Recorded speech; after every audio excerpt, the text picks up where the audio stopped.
সাধের লাউ বানাইলো মোরে বৈরাগী। লাউ তো নেই, তবে কুমড়ো। আমাদের এক্সপার্ট এখন কুমড়ো কাটছে। কুমড়ো কাটার তবে এই কুমড়ো পেয়ে আমার বর বৈরাগী হয়ে গেছে। যবের থেকে এই কুমড়োটা একটু করে বড় হচ্ছিল আর হলুদ হচ্ছিল, তবে থেকে ও কবে এটা কাটবে সেই জন্যে ও আর ওয়েট করতে পারছিল না। একটা কুমড়ো, তার পেছনে আমার বরের যা পরিশ্রম গেছে।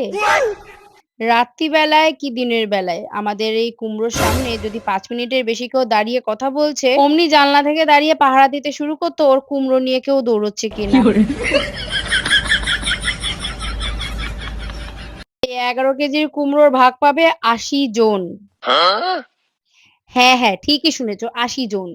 এত তাড়াহুড়ো করেছে কুমড়োটা শুকিয়ে যাবে, কুমড়োটা পচে যাবে, এত তাড়া দিয়েছে, এত তাড়া দিয়েছে, ফাইনালি কুমড়োটা কাটার পরে দেখছি ভেতরটা কাঁচা। कहां से आते हैं ये? कौन है ये लोग? ঠিক আছে, তাই সই, যা বলবে মেনে নেব, কুমড়োটা তো কাটো।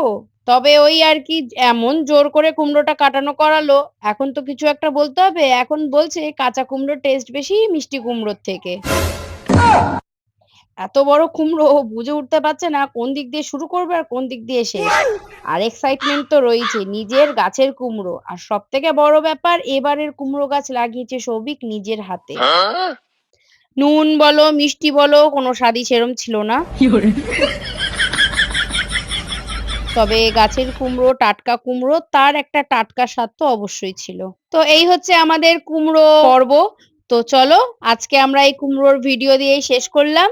আজকের মতো টাটা।